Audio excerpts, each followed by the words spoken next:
గొంతులో ఏదో పట్టేసి బ్లాక్ అయిపోయినట్టు, ఏదో గడ్డ ఉన్నట్టు ఫీలింగ్ చాలామందికి అయితే ఉండి ఉంటుంది. చూడండి, ఒక సబ్స్క్రైబర్ నైట్ టైం నాకు త్రోట్లో ఏదో బ్లాక్ అయి పట్టేసినట్టు ఉంటుంది, ఎనీ ట్యాబ్లెట్ సజెస్ట్ చేయండి సార్, 1 వీక్ వాడుతాను, ఇంకా అలాగే ఉంటే డాక్టర్ని కన్సల్ట్ అవుతా. ఓకే అండి, దీన్ని lump in the throat feeling అంటారు. ఈ సెన్సేషన్ చాలామందికి ఉంటుంది.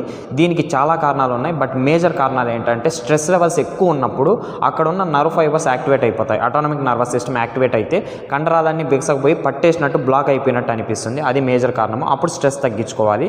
లో కాల్షియం, లో విటమిన్ D3 లెవెల్స్ ఉన్నప్పుడు కూడా లారింగో స్పాజమ్ అవుతుంది, కండరాలు పట్టేస్తాయి, అప్పుడు పట్టేసినట్టు బ్లాక్ ఉన్నట్టు అనిపిస్తుంది. కాబట్టి కాల్షియం లెవెల్స్ చూసుకోవాలి. నెక్స్ట్ GERD, గ్యాస్ట్రో యూసోఫేజియల్ రిఫ్లెక్స్ అంటారు. యాసిడ్ రిఫ్లెక్స్ పైకి ఎగతన్నప్పుడు కూడా అదే ఫీలింగ్ ఉంటుంది, కాబట్టి అసిడిటీ ఉంటే తగ్గించుకోవాలి. వైరల్ ఇన్ఫెక్షన్స్ ఏమన్నా ఉన్నాయా, వేగస్ నర్వ్ ఏమన్నా డ్యామేజ్ అయిందో చూసుకోవాలి. లాస్ట్ ఆప్షన్ ఎండోస్కోపీ పెట్టి ఏదన్నా లంప్స్ ఉన్నాయా, అంటే ఏదన్నా మాస్ ఉందా, అది బినైన్ కానీ మ్యాలిగ్నెంట్ కానీ ఉందా లేదా చూసుకోవాలి.